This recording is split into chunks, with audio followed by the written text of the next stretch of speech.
नमस्कार दोस्तों, आपका स्वागत करता हूं इस YouTube channel SK coaching centre पर। दोस्तों, आज हम लोग रीजनिंग के एक और नए पार्ट को देखने वाले हैं।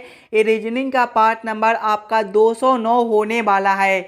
अगर आप लोग इससे पहले वाले पार्ट नहीं देखे होंगे तो ज़रूर जाकर देख लीजिएगा। इस पार्ट के अंदर आज हम लोग रीजनिंग के 15 अलग अलग प्रकार के इम्पोर्टेंट प्रश्न को देखने वाले हैं, जो कि आपको आने वाले आगामी सभी परीक्षाओं के लिए काफ़ी इम्पोर्टेंट होने वाला है। सभी प्रश्न काफ़ी इम्पोर्टेंट प्रश्न है, तो सभी प्रश्न को पहले आप लोग खुद से ज़रूर सॉल्व करने की कोशिश कीजिएगा और आप लोग हमारे साथ अंत तक ज़रूर बने रहिएगा। चलिए हम लोग एक नंबर क्वेश्चन की ओर चलते हैं।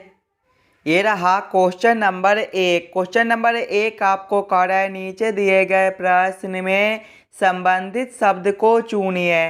संबंधित शब्द चुनने के लिए बोला जा रहा है, प्रश्न आपको कह रहा है जिस प्रकार से गणित का संबंध संख्याएं के साथ है, उसी प्रकार से आप लोगों से पूछा जा रहा है इतिहास का संबंध कौन सा शब्द के साथ होगा, जो इस वाले क्वेश्चन मार्क पे भरे जाएंगे। जब भी आपको इस प्रकार के रीजनिंग के प्रश्न देखने को मिले तो सबसे पहले आप लोग यहाँ पर ये समझने की कोशिश कीजिएगा, गणित से आपका संख्याएं किस प्रकार से लिखा हुआ है, गणित से संख्याएं आपका किस प्रकार से संबंधित है।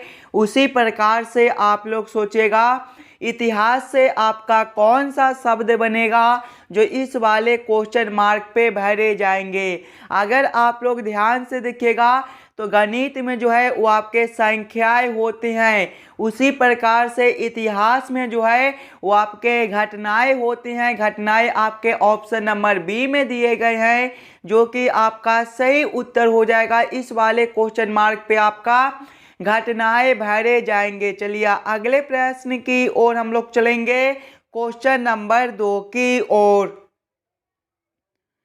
ये रहा क्वेश्चन नंबर 2। क्वेश्चन नंबर 2 आपको कह रहा है, नीचे दिए गए प्रश्न में संबंधित संख्या को चुनिए। इस बार आपको संबंधित संख्या चुनने के लिए बोला जा रहा है। प्रश्न आपको कह रहा है जिस प्रकार से 144 का संबंध 13 के साथ है, उसी प्रकार से आप लोगों से पूछा जा रहा है 49 का संबंध कौन सा संख्या के साथ होगा, जो इस वाले क्वेश्चन मार्क पे भरे जाएंगे। सबसे पहले आप लोग यहाँ पर ये समझने की कोशिश कीजिएगा 144 से हम लोग 13 किस प्रकार से ला सकते हैं। 144 को हम लोग क्या करेंगे ताकि हमारा 13 बन जाए, उसी प्रकार से हम लोग सोचेंगे 49 से हमारा कौन सा संख्या बनेगा, जो इस वाले क्वेश्चन मार्क पे भरे जाएंगे। सबसे पहले हम लोगों को क्या करना है, 144 से 13 लाना है। अगर आप लोग ध्यान से देखिएगा 144 को, तो 144 जो है ये आपका 12 का स्क्वायर होता है। यहाँ पर देखिए 12 का स्क्वायर है, तो 12 प्लस 1 करने पर आपका 13 बनता है। यहाँ पर आपका 13 दिया गया है। उसी प्रकार से 49 को देखिएगा तो 49 जो है ये आपका 7 का स्क्वायर होता है, यानी कि हम लोग यहाँ पर 7 प्लस 1 करेंगे तो ये आपका 8 हो जाएगा। 8 आपका ऑप्शन नंबर ए में दिया गया है, जो कि आपका सही उत्तर बनता है। इस वाले क्वेश्चन मार्क पे आपका 8 भरा जाएगा। क्लियर है। चलिए अगले प्रश्न की ओर हम लोग चलेंगे, क्वेश्चन नंबर 3 की ओर। ये रहा क्वेश्चन नंबर 3। क्वेश्चन नंबर 3 आपको कह रहा है, नीचे दिए गए प्रश्न में लुप्त संख्या ज्ञात करें। इस बार आपको लुप्त संख्या निकालने के लिए बोला जा रहा है। यहाँ पर आपका एक क्वेश्चन मार्क है, इस वाले क्वेश्चन मार्क पे आपका कौन सा संख्या भरा जाएगा, ये आप लोगों से पूछ रहा है। ये जो प्रश्न है ये आपका मिसिंग नंबर से रिलेटेड प्रश्न है, और जब भी आपको इस प्रकार के प्रश्न देखने को मिले तो सबसे पहले आप लोग क्वेश्चन के पैटर्न को समझने की कोशिश कीजिएगा। अगर आप लोग ध्यान से देखिएगा प्रश्न को, तो नीचे की ओर से देखिए आपका बड़ा बड़ा संख्या दिया गया है। 27 है, 38 है और क्वेश्चन मार्क है। जब भी आपको इस प्रकार के मिसिंग नंबर से रिलेटेड प्रश्न देखने को मिले तो ऐसे प्रश्न को पहले हम लोग इस लाइन से सॉल्व करने की कोशिश करेंगे। सबसे पहले हम लोग ये समझने की कोशिश करेंगे यहाँ पर आपका 1, 4 और 7 से 27 किस प्रकार से लिखा हुआ है, 2, 5 और 8 से 38 किस प्रकार से लिखा हुआ है। उसी प्रकार से हम लोग सोचेंगे 3, 6 और 9 से हमारा कौन सा संख्या बनेगा जो इस वाले क्वेश्चन मार्क पे भरे जाएंगे। सबसे पहले हम लोगों को क्या करना है, 1, 4 और 7 से 27 लाना है। सभी बच्चे अपना दिमाग लगाइएगा, ये तीनों संख्या से हम लोग 27 किस प्रकार से ला सकते हैं। अगर हम लोग सबसे पहले दूसरा संख्या गुना करते हैं, तीसरा संख्या, दूसरा संख्या आपका 4 है, तीसरा संख्या आपका 7 है, 4 गुना 7 जो है ये आपका 28 होता है। माइनस करेंगे पहला संख्या आपका 1 है, 28 माइनस 1 आपका 27 बनता है। यहाँ पर नीचे आपका 27 दिया गया है। वही सेम हम लोग आगे करेंगे। सबसे पहले दूसरा संख्या गुना करेंगे तीसरा संख्या, दूसरा संख्या 5 है, गुना करेंगे तीसरा संख्या 8 है, 5 गुना 8 जो है ये आपका 40 होता है। माइनस करेंगे पहला संख्या 2 है, 40 माइनस 2 जो है ये आपका 38 बनता है। देखिए नीचे वाला संख्या आपका 38 दिया गया है, यानी कि इसी प्रकार से इस वाले प्रश्न को हम लोग सॉल्व कर सकते हैं। तो वही सेम हम लोग आगे करेंगे। सबसे पहले दूसरा संख्या गुना करेंगे तीसरा संख्या, दूसरा संख्या आपका 6 है, गुना करेंगे तीसरा संख्या 9 है, 6 गुना 9 जो है ये आपका 54 होता है। माइनस करेंगे पहला संख्या 3 है, 54 माइनस 3 जो है ये आपका 51 होता है। 51 आपका ऑप्शन नंबर सी में दिया गया है, जो कि आपका सही उत्तर हो जाएगा। इस वाले क्वेश्चन मार्क पे आपका 51 भरा जाएगा। दोस्तों इस वाले पार्ट में आपको जितने भी प्रश्न कराए जाएंगे वो सारे प्रश्न आपके लिए काफ़ी इम्पोर्टेंट होने वाला है। तो सभी प्रश्न को पहले आप लोग वीडियो को रोककर खुद से ज़रूर सॉल्व करने की कोशिश कीजिएगा। अगर आपको किसी भी प्रश्न में कहीं पर भी कोई दिक्कत हो तो हमें वो भी कमेंट करके बतलाइएगा। उस वाले प्रश्न को हम लोग फिर से अगले पार्ट में देख लेंगे। चलिए अगले प्रश्न की ओर हम लोग चलेंगे, क्वेश्चन नंबर 4 की ओर। ये रहा क्वेश्चन नंबर 4। क्वेश्चन नंबर 4 जो है ये आपका वेन आरेख वेन डायग्राम से रिलेटेड प्रश्न है। मिनट, दिन और महीने का किस प्रकार से वेन आरेख वेन डायग्राम बनेगा ये आप लोगों से पूछ रहा है। जब भी आपको इस प्रकार के वेन आरेख वेन डायग्राम से रिलेटेड प्रश्न देखने को मिले तो सबसे पहले आप लोग यहाँ पर ये समझने की कोशिश कीजिएगा मिनट, दिन और महीने में कौन शब्द किसके साथ संबंधित है, किसके अंदर हम लोग किसको रख सकते हैं। एकदम आसान सा प्रश्न है, ध्यान से देखिएगा। तो महीने के अंदर जो है वो आपका दिन हो जाएगा और दिन के अंदर जो है वो आपका मिनट हो जाएगा। यानी कि सबसे पहले हम लोग महीने के लिए एक गोला बना लेंगे। महीने के अंदर जो है वो आपका दिन आ जाएगा और दिन के अंदर जो है वो आपका मिनट हो जाएगा। इस प्रकार का वेन आरेख वेन डायग्राम आपका ऑप्शन नंबर ए में दिया गया है, जो कि आपका सही उत्तर बनता है। चलिए अगले प्रश्न की ओर हम लोग चलेंगे, क्वेश्चन नंबर 5 की ओर। ये रहा क्वेश्चन नंबर 5। क्वेश्चन नंबर 5 आपको कह रहा है यदि 3 गुना 5 गुना 7 गुना 2 बराबर 24 तथा 2 गुना 4 गुना 6 गुना 8 बराबर 22 हो तो 4 गुना 4 गुना 8 गुना 9 बराबर क्वेश्चन मार्क। इस वाले क्वेश्चन मार्क पे आपका कौन सा संख्या भरा जाएगा ये आप लोगों से पूछ रहा है। दोस्तों कुछ इस प्रकार के भी रीजनिंग के प्रश्न आपको एग्जाम में पूछे जाते हैं और जब भी आपको इस प्रकार के रीजनिंग के प्रश्न देखने को मिले तो सबसे पहले आप लोग यहाँ पर ये समझने की कोशिश कीजिएगा 3, 5, 7 और 2 से 24 किस प्रकार से लिखा हुआ है। 2, 4, 6 और 8 से 22 किस प्रकार से लिखा हुआ है। उसी प्रकार से आप लोग सोचेगा 4, 4, 8 और 9 से आपका कौन सा संख्या बनेगा जो इस वाले क्वेश्चन मार्क पे भरे जाएंगे। देखिए यहाँ पर आपका किसी भी प्रकार का सिंबल दे दे, गुना का दे दे, भाग का दे दे, जोड़ का दे दे, हज का दे दे, उससे हमें कोई मतलब नहीं है। बस हम लोगों को ये समझना है कि हम लोग 3, 5, 7 और 2 से 24 किस प्रकार से ला सकते हैं। सभी बच्चे अपना दिमाग लगाइएगा। ये चारों संख्याओं से हम लोग 24 किस प्रकार से ला सकते हैं। एकदम आसान सा प्रश्न है, थोड़ा सा दिमाग लगाइएगा तो इस वाले प्रश्न को आप लोग आसानी के साथ सॉल्व कर पाइएगा। अगर हम लोग सबसे पहला संख्या गुना करते हैं दूसरा संख्या, यानी कि 3 गुना करेंगे 5 तो आपका कितना हो जाएगा, 15 हो जाएगा। प्लस करेंगे तीसरा संख्या, प्लस करेंगे चौथा संख्या। देखिएगा 15 + 7 जो है ये आपका 22 होता है। 22 + 2 जो है ये आपका 24 होता है। देखिए यहाँ पर आपका 24 दिया गया है। वही सेम हम लोग आगे करेंगे। सबसे पहले पहला संख्या गुना करेंगे दूसरा संख्या। पहला संख्या 2 है, गुना करेंगे दूसरा संख्या 4 है। 2 गुना 4 जो है ये आपका 8 होता है। प्लस करेंगे तीसरा संख्या प्लस चौथा संख्या। तीसरा संख्या 6 है, प्लस करेंगे चौथा संख्या 8 है। देखिएगा 8 + 6 जो है ये आपका 14 होता है। 14 + 8 आपका 22 होता है। यहाँ पर आपका 22 दिया गया है। यानी कि इसी प्रकार से इस वाले प्रश्न को हम लोग सॉल्व कर सकते हैं। तो वही सेम हम लोग आगे करेंगे। सबसे पहले हम लोग पहला संख्या गुना करेंगे दूसरा संख्या। पहला संख्या आपका 4 है, गुना करेंगे दूसरा संख्या भी आपका 4 है।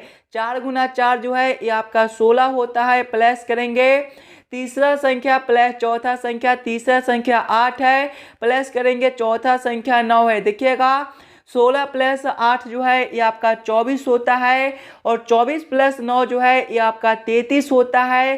33 आपका ऑप्शन नंबर ए में दिया गया है, जो कि आपका सही उत्तर हो जाएगा। इस वाले क्वेश्चन मार्क पे आपका 33 भरा जाएगा। क्लियर है।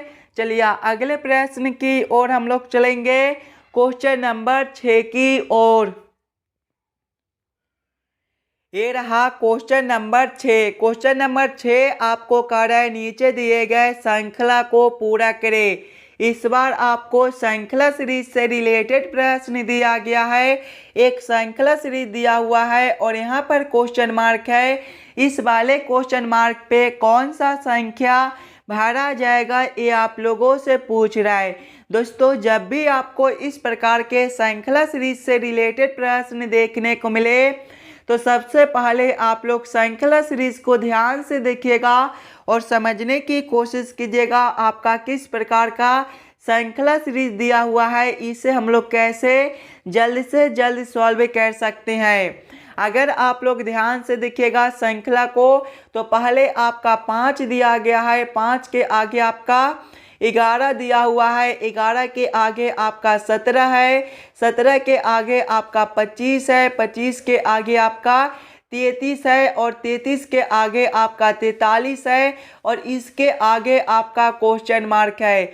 अगर आप लोग ध्यान से देखिएगा इस वाले श्रृंखला सीरीज को तो ये जो श्रृंखला है ये आपका ऊपर की ओर बढ़ रहा है। और जब भी आपको इस प्रकार के श्रृंखला देखने को मिले तो सबसे पहले आप लोग अंतर को देखिएगा, ध्यान से देखिएगा। तो 5 से 11 है, यहाँ पर आपका +6 का अंतर है। 11 से आपका 17 है, यहाँ पर भी आपका +6 का अंतर है। 17 से आपका 25 है, +8 का अंतर है। 25 से आपका 33 है, +8 का अंतर है। 33 से 43 है, +10 का अंतर है और आगे आपका क्वेश्चन मार्क है। ध्यान से देखिएगा +6 +6 +8 +8 +10, यानी कि 2 बार +6 है तो 2 बार +8 है। उसी प्रकार से आपका आगे जो है वो 2 बार +10 का अंतर हो जाएगा। +10 है तो अगला भी आपका +10 हो जाएगा। 43 + 10 जो है ये आपका 53 होता है। 53 आपका ऑप्शन नंबर डी में दिया गया है, जो कि आपका सही उत्तर बनता है। इस वाले क्वेश्चन मार्क पे आपका 53 भरा जाएगा। क्लियर है। चलिए अगले प्रश्न की ओर हम लोग चलेंगे, क्वेश्चन नंबर 7 की ओर। ये रहा क्वेश्चन नंबर 7। क्वेश्चन नंबर 7 आपको कह रहा है नीचे दिए गए अक्षर श्रृंखला को पूरा करें। इस बार आपको अक्षर श्रृंखला से रिलेटेड प्रश्न दिया गया है। एक अक्षर श्रृंखला दिया हुआ है और यहाँ पर क्वेश्चन मार्क है। इस वाले क्वेश्चन मार्क पे आपका कौन सा अक्षर भरा जाएगा ये आप लोगों से पूछ रहा है। सबसे पहले आप लोग अक्षर श्रृंखला को ध्यान से देखिएगा और समझने की कोशिश कीजिएगा आपका किस प्रकार का अक्षर श्रृंखला दिया हुआ है, इसे हम लोग कैसे जल्द से जल्द सॉल्व कर सकते हैं। इस प्रकार के भी प्रश्न आपको सभी एग्जाम में पूछे जाते हैं, तो पहले आप लोग खुद से ज़रूर सॉल्व करने की कोशिश कीजिएगा। अगर आप लोग ध्यान से देखिएगा अक्षर श्रृंखला को, तो देखिए सबसे पहले जो है वो आपका BCD दिया गया है। देखिए BCD दिया गया है। इसके आगे देखिएगा तो इसके आगे जो है वो आपका EFG दिया गया है। EFG के आगे देखिएगा तो आपका IJK दिया गया है। IJK के आगे देखिएगा तो आपका NOP दिया गया है। NOP के आगे देखिएगा तो आपका TU भी दिया गया है और इसके आगे आपका क्वेश्चन मार्क है। अगर आप लोग ध्यान से देखिएगा सिंगल अक्षर को, तो देखिए B से आपका E दिया हुआ है, यहाँ पर आपका +3 है। E से आपका I है +4 कर दिया गया है। I से आपका N है +5 है। N से आपका T है +6 है और आगे आपका क्वेश्चन मार्क है। ध्यान से देखिएगा +3 +4 +5 +6, यानी कि आगे जो है वो आपका +7 हो जाएगा। T +7 जो है वो आपका A होता है। अब दूसरे वाले अक्षर से देखिएगा तो देखिए C से आपका F है +3 है। F से आपका J है, यहाँ पर भी आपका +4 है। J से आपका O है +5 है। O से आपका U है +6 है। +3 +4 +5 +6, यानी कि आगे भी आपका +7 हो जाएगा। U +7 जो है वो आपका B बनता है। आगे देखिएगा तीसरे वाले अक्षर से, तो D से आपका G है। देखिएगा D से जो है वो आपका G लिखा हुआ है। D जो है ये आपके चौथे नंबर पर होता है और G आपके 7वें पर। इस बार भी आपका +3 है। G से आपका जो है वो K कर दिया गया है, +4 है। आगे देखिएगा K से आपका P है +5 है। आगे देखिए P से जो है वो आपका B है +6 है और आगे आपका क्वेश्चन मार्क है +3 +4 +5 +6, यानी कि आगे हम लोग फिर से +7 करेंगे। B +7 जो है वो आपका C बनता है। कौन सा ऑप्शन में आपका ABC दिया गया है? ABC आपका ऑप्शन नंबर D में दिया हुआ है, जो कि आपका सही उत्तर हो जाएगा। इस वाले क्वेश्चन मार्क पे आपका ABC भरा जाएगा। क्लियर है। चलिए अगले प्रश्न की ओर हम लोग चलेंगे, क्वेश्चन नंबर 8 की ओर। ये रहा क्वेश्चन नंबर 8। क्वेश्चन नंबर 8 जो है ये आपका कथन और निष्कर्ष से रिलेटेड प्रश्न है और जब भी आपको इस प्रकार के कथन और निष्कर्ष से रिलेटेड प्रश्न देखने को मिले तो सबसे पहले आप लोग सभी कथन को ध्यान से पढ़िएगा और उस सभी कथन को आप लोग वेन आरेख वेन डायग्राम पर सेट कर लीजिएगा, ताकि प्रश्न को सॉल्व करने और समझने में आपको आसानी हो। देखिए कथन 1 आपको कह रहा है सभी कुर्सियां मेज है। सभी कुर्सियां क्या है? मेज है। इसका वेन आरेख वेन डायग्राम आपका किस प्रकार से बनेगा? मेज के अंदर जो है वो आपका कुर्सियां हो जाएगा, यानी कि सबसे पहले जो है हम लोग मेज के लिए एक आरेख बना लेंगे और सभी कुर्सियां क्या है? मेज है, यानी कि मेज के अंदर जो है वो आपका कुर्सियां हो जाएगा, यानी कि ये जो आरेख है ये आपका कुर्सियां के लिए हो जाएगा। आप लोग नाम भी लिख लीजिएगा। ये आरेख किसके लिए है? ये जो आरेख है ये आपका मेज के लिए है और ये जो आरेख है ये आपका कुर्सियां के लिए है। तो यहाँ पर आप लोग कुर्सियां भी लिख लीजिएगा ताकि आपको समझने में कोई दिक्कत ना हो। आगे कथन को पढ़िएगा। आगे कथन आपको कह रहा है कुछ कुर्सियां पेंसिल है, कुछ कुर्सियां क्या है, पेंसिल है, यानी कि पेंसिल जो है ये आपके कुछ इस प्रकार से हो जाएंगे। ये जो आरेख है ये आपके पेंसिल के लिए हो जाएगा। अब आप लोग इस वाले वेन आरेख वेन डायग्राम के आधार पर निष्कर्ष को सही या फिर गलत कीजिएगा। देखिए निष्कर्ष एक आपको कर रहा है सभी मेज कुर्सियां है। ध्यान से देखिएगा तो मेज के अंदर ही आपका कुर्सियां दिया गया है, यानी कि सभी मेज आपका कुर्सियां नहीं हो सकता है।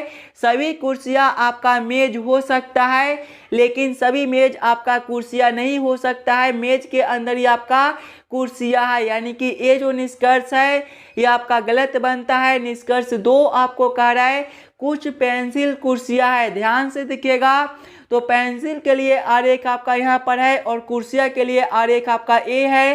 ये दोनों आपस में कुछ जुड़े हुए हैं, यानी कि कुछ पेंसिल कुर्सियां हो सकता है। ये निष्कर्ष आपका सही बनता है। केवल निष्कर्ष 2 आपका सही निकलता है। केवल निष्कर्ष 2 को कौन सा ऑप्शन में सही किया गया है? ऑप्शन नंबर बी में देखिएगा तो केवल निष्कर्ष 2 सही है, यानी कि क्वेश्चन नंबर 8 का आपका ऑप्शन नंबर बी जो है सही उत्तर हो जाएगा। चलिए अगले प्रश्न की ओर हम लोग चलेंगे, क्वेश्चन नंबर 9 की ओर। ये रहा क्वेश्चन नंबर 9। क्वेश्चन नंबर 9 आपको कह रहा है नीचे दिए गए प्रश्न आकृति का दर्पण छवि चुनिए। यहाँ पर आपका एक प्रश्न आकृति दिया हुआ है। कुछ इस प्रकार का आपका प्रश्न आकृति है और प्रश्न आप लोगों से पूछ रहा है इस वाले प्रश्न आकृति का किस प्रकार से दर्पण प्रतिबिंब बनेगा। जब भी आपको दर्पण छवि चुनने के लिए बोले तो सबसे पहले आप लोग दर्पण को ध्यान से देखिएगा। ध्यान से देखिए तो दर्पण जो है ये आपके कुछ इस प्रकार से दिए गए हैं, और जब भी आपको इस प्रकार के दर्पण देखने को मिले तो प्रश्न आकृति जो है वो आपका बाएं से उलटकर दाएं में चला जाएगा और दाएं वाले आकृति आपका उलटकर बाएं में चला आएगा। यानी कि जब हम लोग इस वाले प्रश्न आकृति को इस प्रकार से उलटेंगे तो आपका किस प्रकार का आकृति बनेगा। सबसे पहले जो आपका ये तीर का चिन्ह दिया गया है ये उलटने के बाद भी आपका कुछ इसी प्रकार से बनेगा, और ये जो आकृति आपका इस प्रकार से दिया गया है ये आपका उलटने के बाद अब इस प्रकार से हो जाएगा, और ये जो आकृति आपका इस प्रकार से दिया गया है ये भी आपके उलटने के बाद अब इस प्रकार से हो जाएगा, और ये जो आपका यहाँ पर बिंदु है ये आपका यहाँ पर हो जाएगा। इस प्रकार का उत्तर आकृति कौन सा ऑप्शन में दिया गया है? इस प्रकार का उत्तर आकृति आपका ऑप्शन नंबर डी में दिया हुआ है, जो कि आपका सही उत्तर बनता है। इस वाले प्रश्न आकृति का सही दर्पण छवि आपका ऑप्शन नंबर डी में दिया गया है। चलिए अगले प्रश्न की ओर हम लोग चलेंगे, क्वेश्चन नंबर 10 की ओर। ये रहा क्वेश्चन नंबर 10। क्वेश्चन नंबर 10 आपको कह रहा है यदि ए भाग को दर्शाता है, बी जोड़ को दर्शाता है, सी घटाव को दर्शाता है और डी गुणा को दर्शाता है तो 24A 6D 4B 9C 8 बराबर क्वेश्चन मार्क। इस वाले क्वेश्चन मार्क पे आपका कौन सा संख्या भरा जाएगा ये आप लोगों से पूछ रहा है। दोस्तों जब भी आपको इस प्रकार के रीजनिंग के प्रश्न देखने को मिले तो सबसे पहले आप लोग प्रश्न को ध्यान से पढ़िएगा और समझने की कोशिश कीजिएगा प्रश्न आपको क्या कह रहा है। देखिए प्रश्न आपको कह रहा है यहाँ पर कि ए जो है वो भाग को दर्शाता है, यानी कि जहाँ पर इस वाले समीकरण में ए दिया गया है वहाँ पर हम लोग भाग को रखेंगे। बी जोड़ को दर्शाता है, यानी कि बी के जगह पे हम लोग जोड़ को रखेंगे। सी घटाव को दर्शाता है, यानी कि सी के जगह पे घटाव को रखेंगे।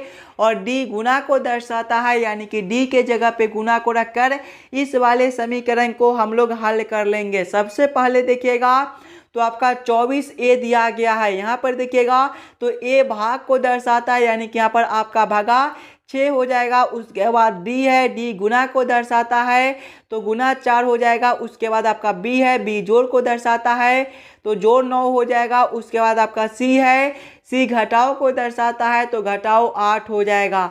जब इस वाले समीकरण को हम लोग हल करेंगे तो सबसे पहले भाग के काम करेंगे, उसके बाद गुना के, उसके बाद घटाव के और उसके बाद जोड़ के। देखिएगा पहले भाग के काम करेंगे तो 24/6 जो है ये आपका 4 हो जाएगा और 4 गुना 4 जो है ये आपका 16 हो जाएगा। प्लस करेंगे 9 घटाओ 8 जो है ये आपका 1 होता है, 16 प्लस 1 आपका 17 हो जाएगा। 17 आपका ऑप्शन नंबर सी में दिया गया है, जो कि आपका सही उत्तर बनता है। इस वाले क्वेश्चन मार्क पे आपका 17 भरा जाएगा। क्लियर है। चलिए अगले प्रश्न की ओर हम लोग चलेंगे, क्वेश्चन नंबर 11 की ओर। ये रहा क्वेश्चन नंबर 11। क्वेश्चन नंबर 11 आपको कह रहा है एक कोड भाषा में READR को REDAER लिखा जाता है, तदनुसार उस कोड भाषा में PRIMER को कैसे लिखा जाता है, ये आप लोगों से पूछ रहा है। ये जो प्रश्न है ये आपका कोडिंग डी कोडिंग से रिलेटेड प्रश्न है, और जब भी आपको इस प्रकार के कोडिंग डी कोडिंग से रिलेटेड प्रश्न देखने को मिले तो सबसे पहले आप लोग ये समझने की कोशिश कीजिएगा यहाँ पर आपका READER से REDAER किस प्रकार से लिखा हुआ है। अगर आप लोग ध्यान से देखिएगा तो सबसे पहले आपका क्या दिया गया है, सबसे पहले जो है वो आपका READER दिया गया है, और इससे आपका क्या लिखा हुआ है, इससे देखिएगा तो आपका REDAER दिया गया है। ये जो प्रश्न है एकदम आसान सा प्रश्न है, ध्यान से देखिएगा।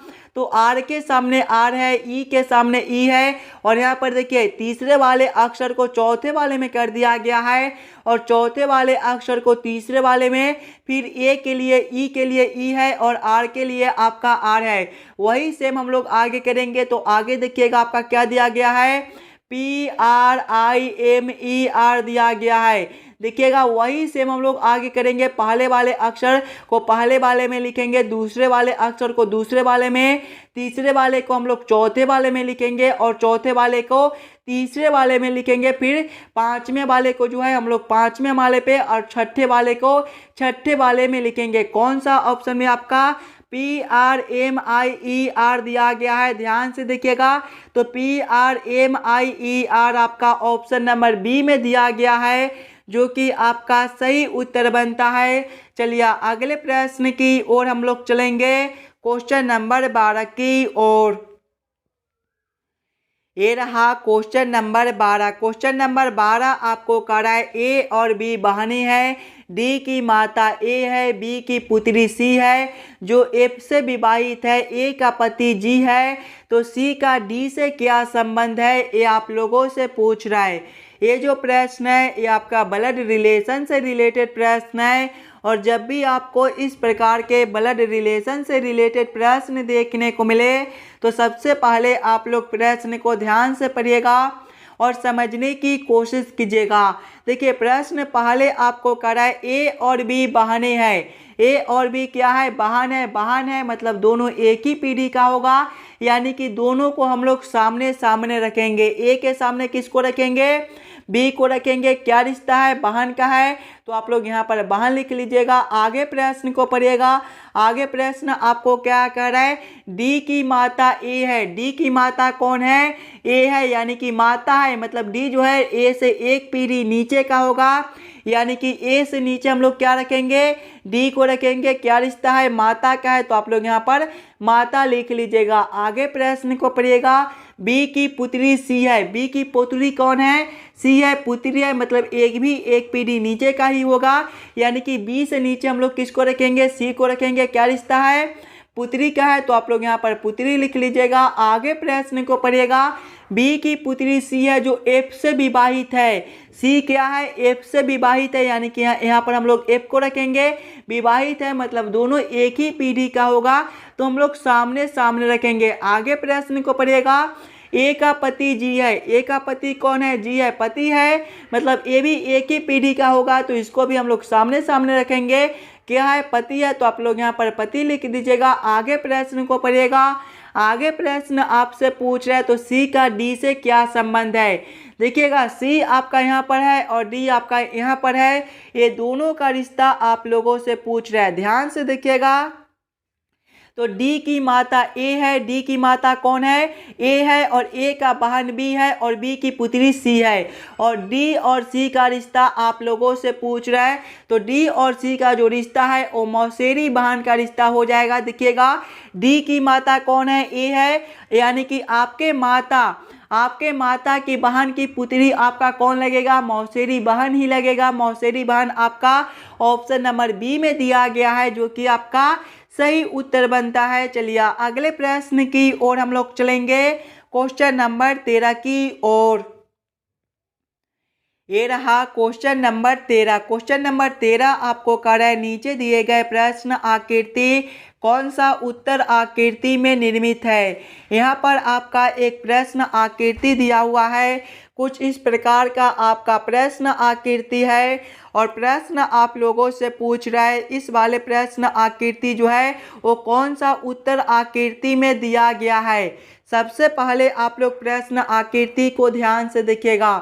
देखिए कुछ इस प्रकार का आपका प्रश्न आकृति है, और ध्यान से देखिएगा तो इस प्रकार के प्रश्न आकृति जो है वो आपका ऑप्शन नंबर डी में बनता है। देखिए इस प्रकार का जो प्रश्न आकृति है वो आपका ऑप्शन नंबर डी में दिया गया है, यानी कि क्वेश्चन नंबर 13 का आपका ऑप्शन नंबर डी जो है सही उत्तर हो जाएगा।